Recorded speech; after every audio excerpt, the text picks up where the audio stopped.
이 시간에 주시는 하나님의 말씀은 창세기 12장 17절에서 20절에 있는 말씀입니다.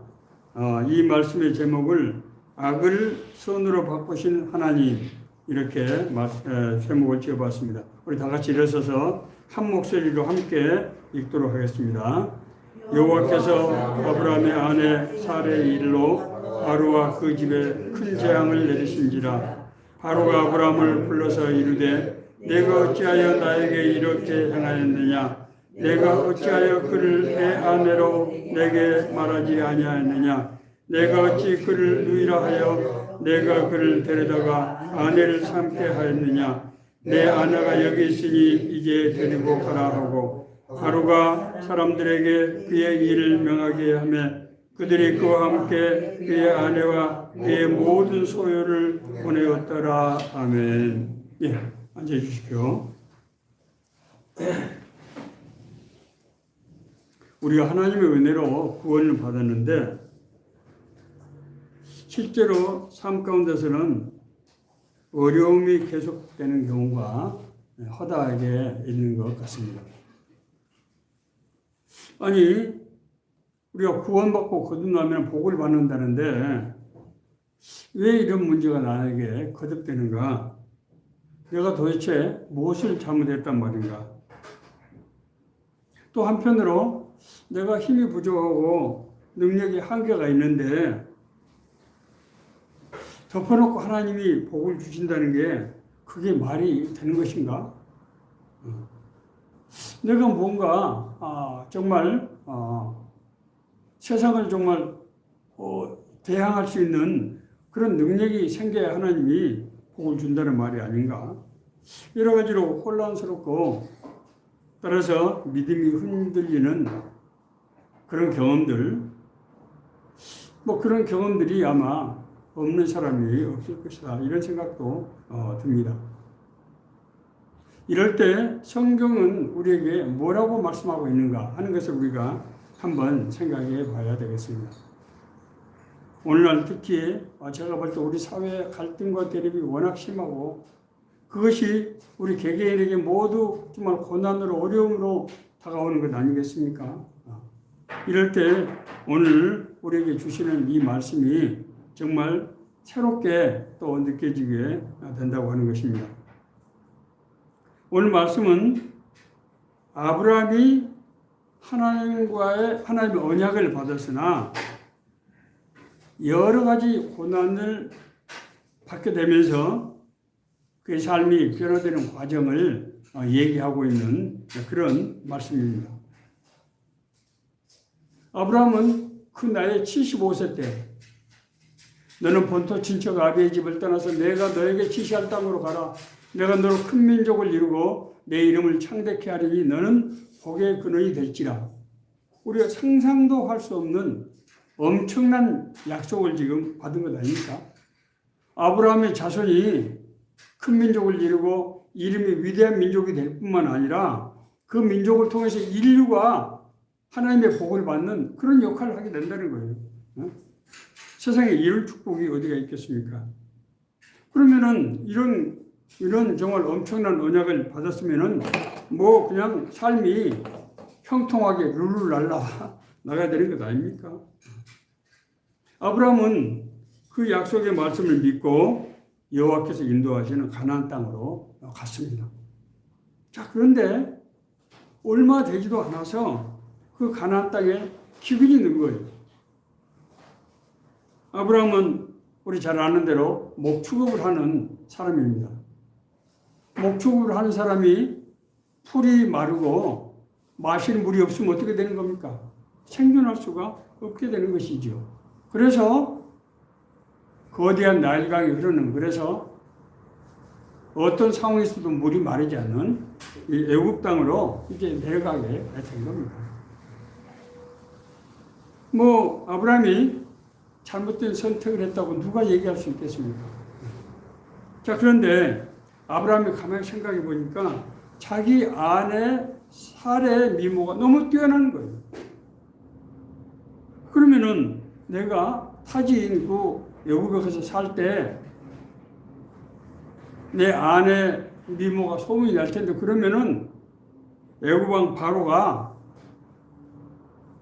내가 남편인 줄 알면 나를 죽이고 그 아내를 차지하지 않겠는가 이런 생각이 이런 걱정이 드는 겁니다.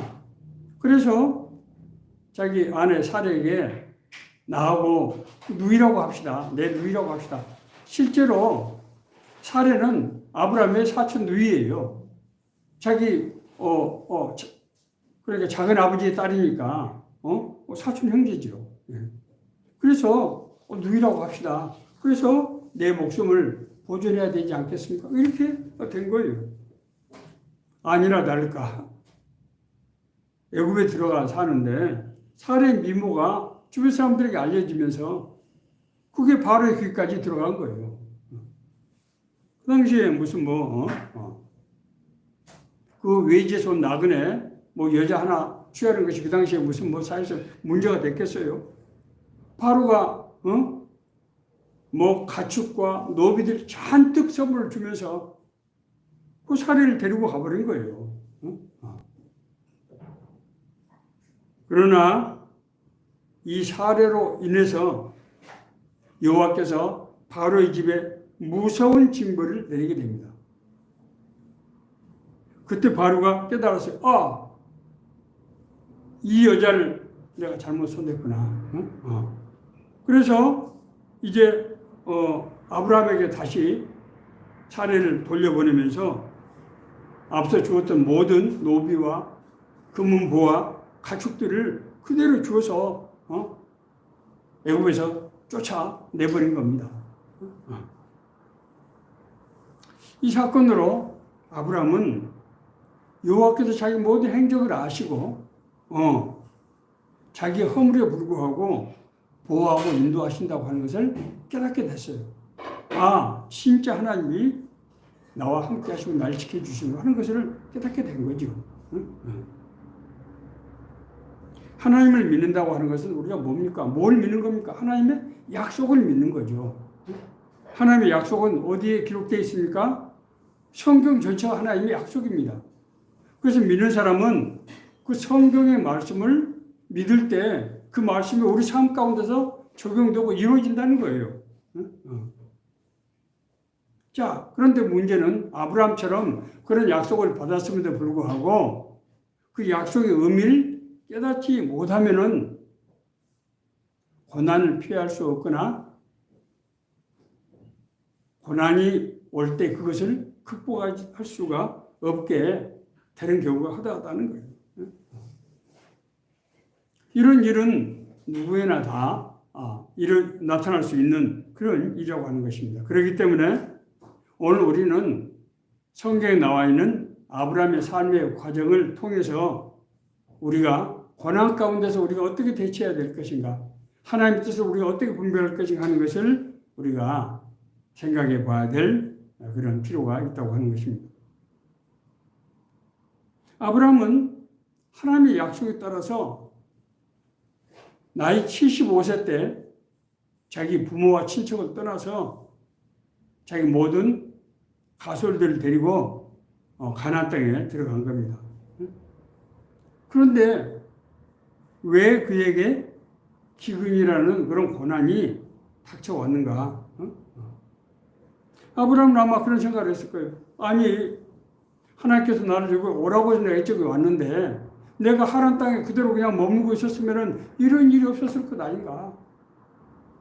내가 지금 잘못 온 것 아닌가? 하는 생각을 왜 한두 번 안 했겠습니까? 자, 그런데 성경에 등장하는 사람들 중에서 하나님의 부르심을 받은 사람들, 아브라함을 비롯해서 야곱과 또 요셉과 또 모세와 신약성경에 볼 때 다윗과 신약성경에서 바울과 예수님 자신과 이런 베드로와 이런 모든 하나님의 부르심을 받는 사람들의 삶을 보면은 여러 가지 힘들고 어려운 고난의 과정을 거친다고 하는 것을 우리가 알 수 있습니다. 믿는 사람이라고 해서 고난이 없는 것이 아니라는 것입니다. 여러분, 고난이란 게 뭡니까? 고난은 인간이 세상을 살아가는 동안 우리가 환경에 수시로 다른 상황과 새로운 일들을 만나게 되는데, 이런 환경에 적응하는 과정에서 발생하는, 이런 우리가 마찰적 현상이라고 하는데, 적응 과정에서 발생하는 그런 문제가 바로 고난이라는 거예요. 그런 의미에서 본다면 우리 삶 자체가 사실은 고난을 내포하고 있다. 그렇죠. 우리 삶이 항상 그대로입니까? 그렇지 않지 않습니까? 우리 몸이 성장하고 우리 생각이 발전하고 우리가 사는 환경이 수시로 바뀌는 거예요. 그러니까 우리는 그 환경에 적응하면서 살아야 됩니다. 피터팬 신드롬이라는 게 뭡니까? 피터판이 어렸을 때 봤던 환상 속에서 이 다른 친구들은 다 성장하는데 피터팬은 그 환상을 붙잡고 있기 때문에 자라지 못하고 계속해서 어린 나이에 남아있다는 얘기 아닙니까? 자, 우리가 우리 삶에서 겪고 되는 어려움을 우리가 농사에 한번 비유해 보자고요. 농사는 우리 인간이 만드는 것입니까? 아닙니다. 하나님이 만들어 놓은 땅에서 하나님이 만드는 식물이 자라나는 것을 인간이 그 과정을 잘 관리해서 자기가 식물로 먹게 하는 것이 농사 아닙니까? 자, 우리는 씨를 뿌리고 그 식물에게 물을 주고 잡초를 뽑고 그리고 수확을 하고 이걸 음식으로 만들어서 먹는 것이 농사예요. 그런데 이 과정이 그냥 저절로 순탄하게 지나갑니까? 이 과정에서 기근이 오기도 하고 홍수가 오기도 하고 병충해가 생기기도 하고 잡초들이 우거지고 기상의 변동, 이 일기의 변동으로 우리가 그때그때 순발력 있게 대응하지 않으면 농사를 제대로 칠 수 없게 되는 것이죠. 여기서 우리가 기억해야 될 것은 하나님께서 우리를 위해서 천지 만물을 만드신 것이 아니고 하나님이 만들어 놓은 천지 만물에 우리가 적응해 가는 과정이 바로 인생이라는 거예요. 하나님이 날 위해서 천지 만물을 만드신 것이 아니라는 거예요. 우리는 하나님이 만들어 놓은 세계 피조물로서 그 세계에 적응해 가는 과정이 바로 우리 인생이 태어나서부터 하나님 나라 가는 순간까지 그 여정이 아니겠습니까? 그렇기 때문에 하나님께서 우리에게 주시는 은혜는 우리가 겪을 수 있는 고난 자체를 없애주는 것이 아니고 고난에도 불구하고 그 고난을 극복할 수 있도록 우리를 성장시키고 성숙시키고 우리를 이끄시게 된다고 하는 것입니다. 여기서 우리는 고난이라고 하는 것이 삶의 과정이라고 하는 것을 이해하고 고난 그 자체를 우리가 탓하기보다는 그 고난을 극복하는 방법을 믿음 안에서 찾아야 된다고 하는 것입니다. 유감스럽게도 많은 사람들이 고난을 당하면은 차분히 그 이유를 생각하고 내가 어떻게 이걸 돌파할 수 있는가 하는 걸 생각하기보다는 당황하고 혼란 속에서 빠져서 덮어놓고 신세를 한탄하거나 하늘을 원망하거나 하면서 스스로 침몰하는 그런 현상을 우리가 적지 않게 보게 된다고 하는 것입니다. 고난이 우리가 닥쳤을 때 거기에 너무 당하고 흥분해서 사물을 분별하지 못하는 그런 실수가 흔히 나타난다고 하는 것입니다. 우리 고난을 극복하기 위해서는 무엇보다도 먼저 고난의 이유를 우리가 알아야 될 것입니다. 자, 앞서 우리가 성경에 나타난 아브라함의 고난을 다시 한번 살펴봅시다. 아브라함의 고난은 기근이 들었기 때문에 가나안 땅에서 애굽으로 피신한 것이 아니라 그걸 누가 잘못이라고 말할 수 있겠습니까? 자기 아내 사례를 누이라고 속인 데서 발생하는 문제라고 하는 것을 우리가 알 수 있습니다. 이 속임으로 아브라함은 자신의 안전을 기해할 수는 있을지 모르지만은 사례가 바로 바로의 궁으로 들어가게 되면 하나님의 원래 계획, 아브라함을 통해서 하나님을 믿는 백성의 나라를 세우고자 하는 하나님의 계획은 이룰 수가 없게 되는 것입니다. 오늘 이제 문제의 본질을 우리가 알 수 있게 됐어요. 고난은 기근 자체가 고난이 아니라는 거예요. 그 고난을 우리가 대하는 방법이 문제가 된다고 하는 것입니다. 그것을 우리가 어떻게 알 수 있느냐? 그것은 바로가 사례를 자신의 궁으로 불러들였을 때 하나님께서 그 바로와 그 집안에 큰 재앙을 내려서 바로에게 그 여자에게 손을 대지 못하도록 하게 하신 것을 보면은 우리가 이것을 분명하게 알 수 있다고 하는 것입니다. 이 재앙으로 자신의 죄가 무엇인지를 깨닫게 된 바로는 사례를 아브라함에게 되돌려 보내지 않을 수 없었고, 그로 인해서 참 역설적이게도 아브라함은 많은 가축과 노비 등 부를 형성할 수 있었습니다. 하나님은 아브라함의 실수를 책망하지 않으시고 오히려 역으로 그것을 선으로 보존하셔서 자신이 아브라함과 함께하며 하나님을 보고 아브라함을 보고 인도하신다고 하는 것을 드러내신 것입니다. 그렇기 때문에 우리가 고난을 당하실 때 하나님의 인도하심을 받기 위해서는 어떻게 해야 됩니까? 무엇보다 먼저 하나님의 뜻이 무엇인지를 우리가 분별할 수 있어야 된다고 하는 것입니다. 우리가 어떻게 하나님의 뜻을 분별할 수 있습니까? 그래서 우리가 정말 새로운 상황이 닥칠 때, 우리 힘으로 혼자 해결하기 나가기 어려운 문제들이 닥칠 때 우리는 반드시 하나님께 물어야 된다고 하는 것입니다. 물어봐야 된다는 거예요. 바울은 에베소 교회 성도들에게 보내는 편지에서 맨 첫 들물에서 바로 이 얘기를 하고 있습니다. 하나님께서 너희에게 지혜와 계시의 영을 너희에게 주사 그 부르심의 소망이 무엇인지를 알게 되기를 원하노라. 하나님이 우리를 부르신 이유가 무엇인지를 하나님께 물어봐야 된다는 거예요. 그걸 깨달아 알아야 된다고 하는 것입니다. 그래야만 우리 하나님의 인도하심을 받을 수 있다고 하는 것입니다. 두 번째로 하나님의 뜻을 알았다고 하더라도 만약에 그 뜻을 신뢰할 수가 없으면 우리가 지식적으로 알았다고 하더라도 완전히 믿고 내 삶 속에서 이행할 수 있어야만 하는 것 아니겠습니까?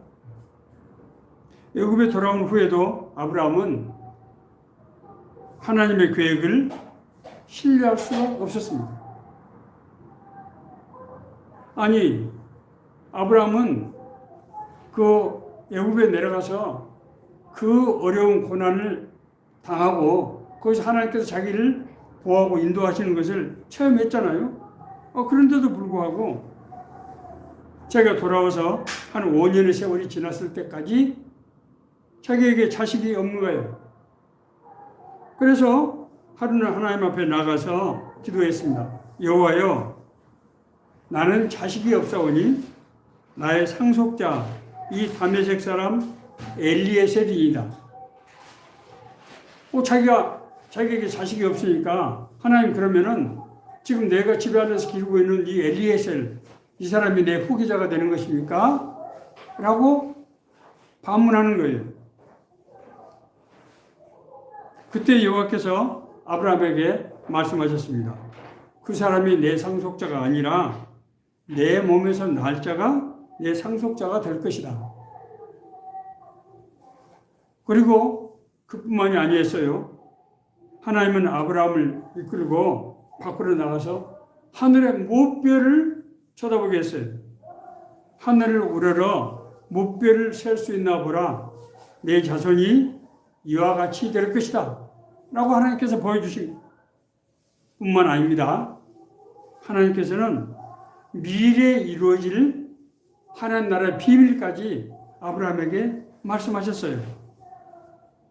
창세기 15장 13절 14절을 보면은 여호와께서 아브라함에게 이르시되 너는 반드시 알라 내 자손이 이방에서 객이 되어 그들을 섬기겠고 그들은 400년 동안 내 자손을 괴롭히리니 그들이 섬기는 나라를 내가 징벌할지며 그 후에 내 자손이 큰 재물을 이끌고 나오게 될 것이다. 여러분 놀랍지 않습니까? 하나님께서 아브라함에게 가나안 땅을 약속을 하셨는데 400년이 지나고 나서 그 일이 이루어지는 모든 과정을 아브라함에게 말씀하시는 거예요. 이것은 아주 특별한 경우죠. 이것이 뭘 의미합니까? 하나님께서 내가 너에게 그 한 약속을 반드시 지키겠다고 하는 것을 재확인하는 것이죠. 하나님 나라의 비밀까지 말씀해 주시는 것입니다.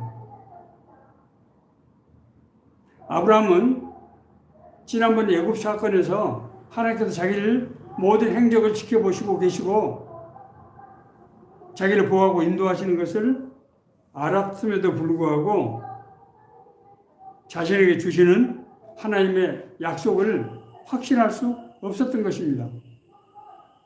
아브라함이 왜 그 약속을 믿을 수 없었을까요? 아브라함은 의심이 많은 사람입니까? 아닙니다. 아브라함은 자신이 고령으로서 자식을 생산할 수 없다고 하는 것을 자기가 생각하게 된 것입니다. 우리는 하나님을 믿는다고 하면서도 내 생각과 나의 삶의 방식을 기준으로 해서 하나님을 인식하게 되는 것이죠. 하나님께서 천지 만물을 지으신 전능자라고 하는 것을 우리가 잊어버립니다. 그래서 내 힘으로 안 되는 것, 그런 것은 불가능한 일이고 그렇기 때문에 도저히 일어날 수 없는 일이라고 생각하고 우리가 생각해서 타협을 하게 되는 것입니다. 자, 예수님께서 하나님 나라를 선포하실 때 어떻게 하셨습니까? 회개하라, 하나님의 나라가 가까이 왔느니라고 말씀하셨어요. 그리고 나서 예수님께서는 기사와 표적을 여러 가지로 베푸십니다. 병을 고치고 귀신을 쫓아내고 죽은 사람을 살리고 어렵고 가난한 사람들에게 양식을 먹이는 이런 기사와 표적을 행하시는 거예요. 왜 그렇습니까? 사람들이 하나님의 나라를 그런 기사와 표적을 보지 않고는 믿을 수가 없었기 때문이죠. 그 기사와 표적 자체가 목적이 아니라는 거예요. 하나님을 믿게 하기 위해서 그런 능력을 보여주신 것입니다. 그렇기 때문에 자, 우리가 하나님의 인도하심을 받으려고 그러면 내 생각과 내 기준, 내 판단을 내려놓아야만 하나님의 인도하심을 우리가 받아들일 수 있게 된다고 하는 것입니다. 잠언서 3장 5절에서 7절에 있는 말씀은 이 점을 분명하게 밝히고 있습니다.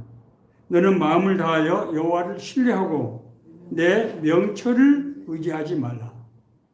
너는 범사의 그를 인정하라. 그리하면 내 길을 지도하시리라.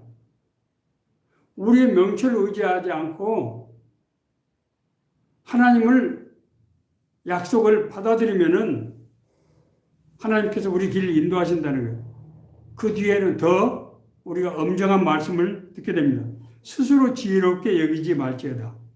여호와를 경외하며 악을 떠날지어다. 우리가 나의 생각과 나의 방식으로 여호와 하나님을 재단하는 것은 악이라는 거예요. 그건 여호와 하나님을 경외하는 것이 아니라는 거예요. 그래서 그런 우리가 악을 떠나고 여호와 뜻을 받들 뿐만 아니라 두려워하는 마음으로 그것을 받아들여야 한다고 하는 것입니다. 자신의 생각으로 모든 것을 판단할 경우에 하나님의 뜻을 우리가 알 수가 없고 설사 안다 하더라도 순종할 수가 없기 때문입니다. 하나님의 계획은 단순히 아브라함의 자손을 큰 민족으로 이루어서 위대한 민족으로 만들어가는 것이 아니었다고 하는 것을 우리는 이해를 해야 합니다. 하나님의 계획은 아브라함이라고 하는 특정인을 큰 민족으로 만들려고 하는 것이 아니고 하나님을 믿는 민족, 하나님이 다스리는 민족을 세워서 그를 통해서 온 인류가 하나님이 어떤 분인지, 하나님의 믿으면 어떤 복을 받는지를 보여주는 샘플로 택한 것입니다. 그러니까 만약에 아브라함이 엘리에셀을 자기 후계자로 세우면은 그 사람은 하나님이 선택한 사람이 아닌데 하나님의 뜻을 분별할 수가 없고 하나님의 인도하심을 받을 수가 없게 되는 거예요. 아브라함이 만약에 엘리에셀을 자기 후계자로 세웠으면은 하나님의 나라를 가로막는 그런 큰 죄를 범하게 되는 것입니다. 자, 어쨌든 우리는 육신을 가진 인간의 한계는 이성적으로 하나님의 말씀을 믿기가 쉽지 않다고 하는 것을, 어렵다고 하는 것을 우리가 인정해야 합니다. 인간이 자기 생각을 바꾸는 것은 정말 쉽지 않은 것 같습니다. 그것은 자기 자신이 깨어지는 과정을 통해서만 가능한 것이라고 성경은 말씀하고 있습니다. 이스라엘 민족이 애굽을 탈출해서 약속 땅 가나안에 들어가는데 여러분 어떤 과정을 거칩니까? 40년 동안 아라비아 사막에서 유리방황하는 세월을 보내는 것 아닙니까? 그 기간이 어떤 기간입니까? 인간이 자신의 생각을 버리고 하나님을 받아들이는 데 소요되는 그 시간이었어요. 신명기 8장 2절 3절은 바로 그 지점을 말씀하고 있습니다. 내 하나님 여호와께서 이 40년 동안에 내게 광야의 길을 걷게 하신 것을 기억하라. 이는 너를 낮추시며 너를 시험하사 내 마음이 어떠한지 그 명령을 지키는지 지키지 않는지 알려 하심이라. 너를 낮추시며 너를 줄이게 하시며 또 너도 알지 못하며 내 조상들도 알지 못하던 만나를 내게 먹이신 것은 사람이 떡으로만 사는 것이 아니요 여호와 입에서 나오는 모든 말씀으로 사는 줄을 내가 알게 하려 하십니다. 하나님께서 이스라엘 백성을 아라비아 광야로 인도했을 때 이스라엘 백성들은 도저히 이해할 수가 없었어요. 아니 이 사막에서 마실 물이 어디 있으며 먹을 양식이 어디 있는가? 그런데 하나님께서는 우리를 인도한다고 적과 꿀이 흐르는 가나안 땅으로 인도한다니 이게 말이 되는가? 이렇게 불평 불만할 때 하나님께서는 반석에서 물을 내시고 만나와 메추라기를 주시고 낮에는 구름 기둥, 밤에는 불 기둥으로 인도하셔서 천지 만물을 만드신 하나님께서 우리 삶을 주관하시고 인도하시는구나 하는 것을 확실히 깨닫게 그렇게 하신 것입니다. 여기서 우리가 살아온 과정을 한번 생각해 봅시다. 우리는 그간 우리 자신이 이루었던 일에 대해서 내가 능력이 있어서, 내가 운이 좋아서, 내가 누구의 덕분에 내가 이만큼 살았다. 그렇게 생각하는 분이 적지 않겠지요. 만약에 그것이 사실이라면 그 사람은 믿음의 사람이 아니라고 할 수 있습니다. 우리 삶을 우리가 되돌아볼 때 하나님께서 우리 삶을 주관하시고 인도하신 내가 너와 함께 한다고 하는 그 약속의 말씀이 이루어지는 것을 우리가 깨달아 알아야 된다고 하는 것입니다. 그래야 하나님의 인도하심을 믿고 그 길을 따라갈 수 있는 것이죠. 그렇기 때문에 우리가 어떤 시점에서 하나님의 뜻을 우리가 분별할 수 없기 때문에 우리가 고난으로 길이 막혀서 무엇을 어떻게 될지 알 수 없을 때 하나님께 물어봐야 된다는 거예요. 주여 무엇을 하오리까? 바울은 기독교 이단들을 체포하기 위해서 다메섹에 가는 도중에 빛으로 오신 부활하신 예수님을 만나고 나서 첫 번째 했던 질문이 바로 주여 내가 무엇을 하리까 하는 것이었어요. 그때 하나님께서는 다메섹에 사는 경건한 제자 아나니아를 통해서 바울이 이방인의 사도가 될 것이라고 하는 것을 말씀해 주셨습니다. 바울은 그 과정을 통해서 자기가 당하는 고난이 그냥 자기 자신이 잘못했다거나 아니면 운이 없어서가 아니고 하나님의 뜻과 계획 가운데서 이루어진 일이라고 하는 것을 깨달았고, 하나님의 뜻과 계획이 가운데서 이 된 일이라고 하면은 하나님께서 자기 자신을 인도하시고 권능을 주실 것을 믿었기 때문에 그 수없는 고난의 과정을 통과할 수 있었고, 그래서 하나님의 나라를 이룰 수 있었던 것입니다. 하나님의 부르심을 받은 사람들이 받는 고난의 공통적인 것은 그 고난을 통해서 자신의 생각을 내려놓고 하나님의 음성을 듣고 하나님의 인도하심을 받아서 주님과 동행하는 삶을 살게 되는 그런 변화 과정이 있다는 거예요. 그렇기 때문에 그들이 하나님의 나라와 의를 이룰 수 있었던 것입니다. 자기 능력으로 한 게 아니에요. 자기 혼자 힘으로 하는 것이 아니에요. 하나님이 하는 일에 자기가 동참하고 그 일에 쓰임을 받는 일꾼이 됐던 것입니다. 그것이 하나님께서 우리를 들어쓰시는 방식이라고 하는 것입니다. 그렇기 때문에 하나님께 우리가 적응하기 위해서는 기다림이 필요합니다. 기다림. 하나님의 계획은 하나님의 때에 하나님의 방식으로 이루어집니다. 우리가 원할 때, 우리가 생각할 때가 아니라는 거예요. 이것을 우리가 이해할 필요가 있어요. 우리는 지금이야말로 하나님이 나를 도와주셔야 되는데, 지금이야말로 하나님께서 은혜를 베푸셔야 되는데 라고 생각하지만은 하나님의 계획은 우리와 다르다고 하는 것입니다. 많은 사람들이 바로 이 지점에서 혼란을 겪고 하나님의 뜻을 분별하지 못하고 하나님의 뜻을 따라가지 못하는 그런 문제가 발생한다고 하는 것입니다.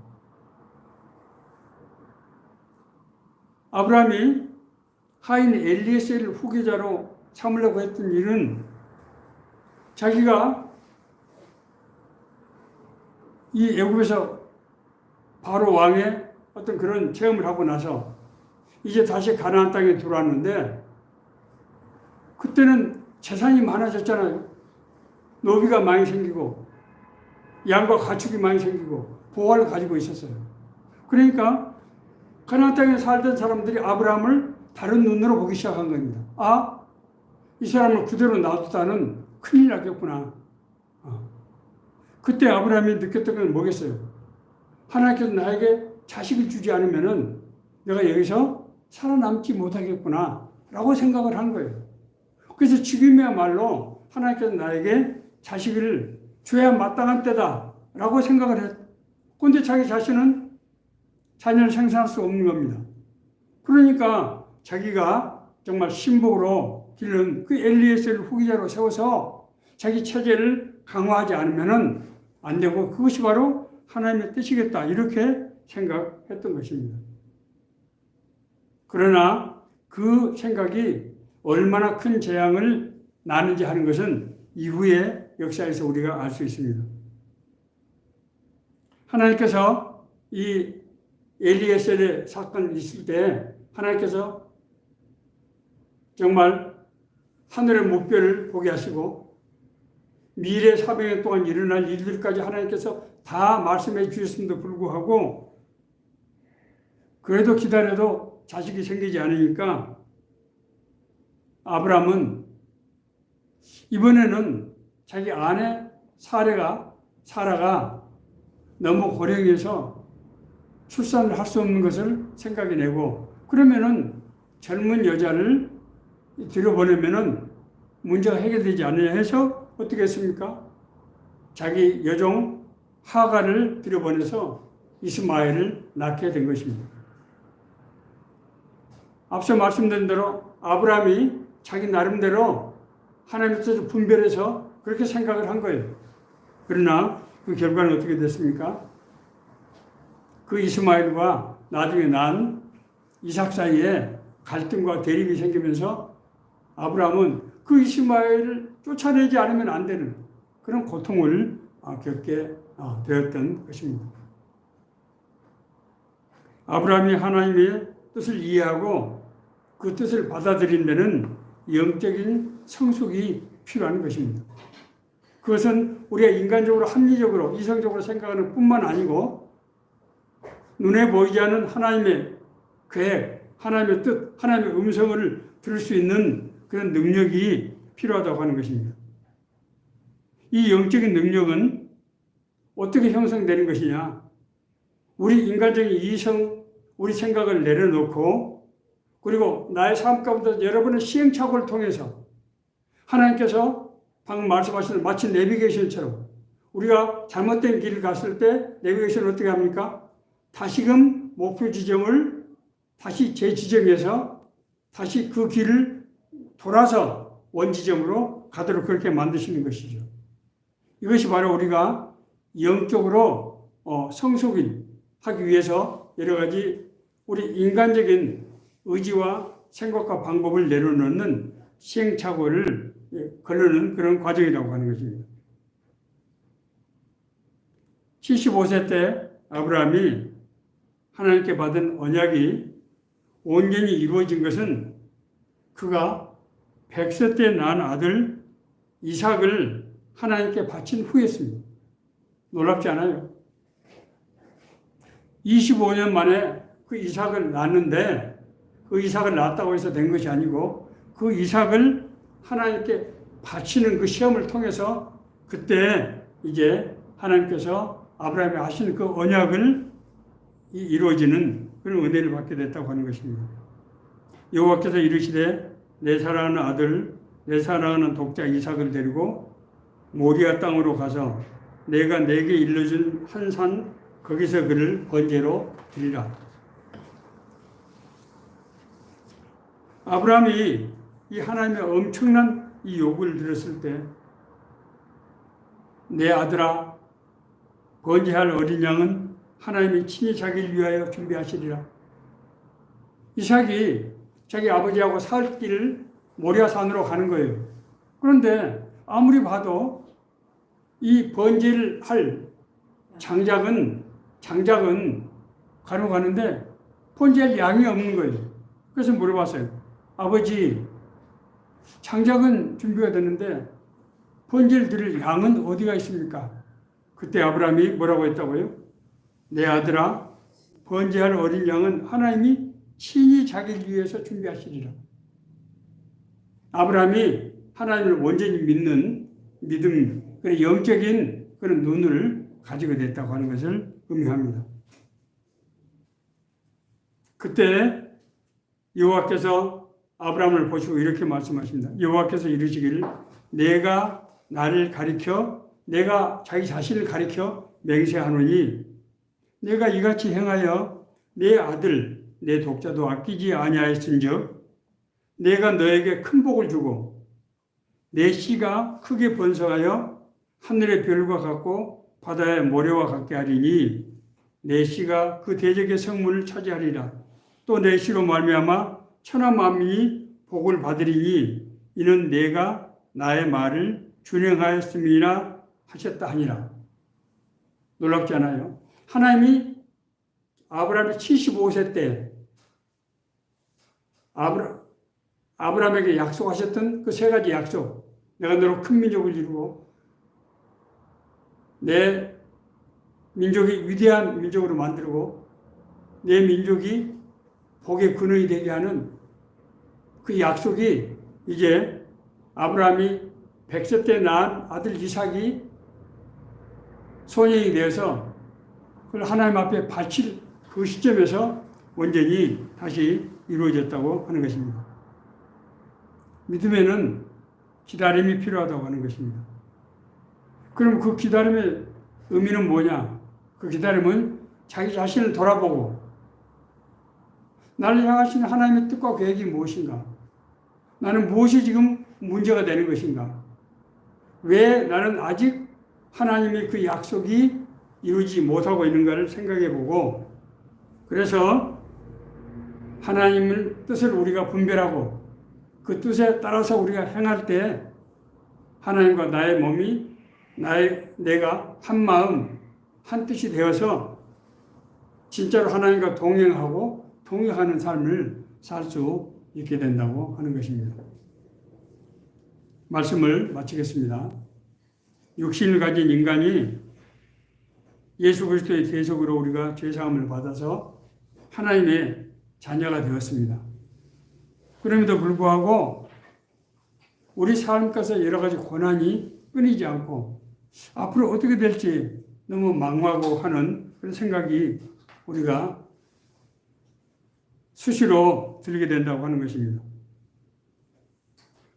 우리가 하나님의 자녀가 되고 하나님 나라 상속자가 돼서 하나님의 동역자가 됐다고 하는 것은 사실은 상상도 할 수 없는 그런 축복입니다.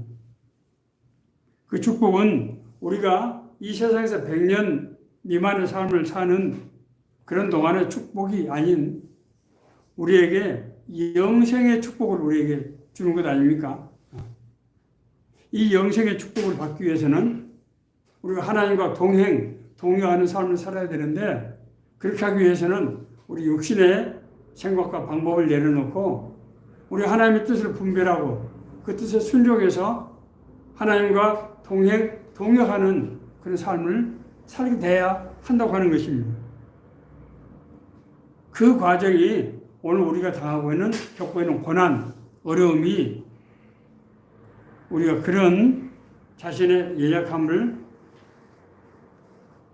우리가 하나님의 은혜로 변화되는 그런 과정이라고 하는 것을 오늘 이 말씀을 통해서 우리가 믿고 우리가 믿음으로 행하는 그런 은혜가 되기를 간절히 바랍니다.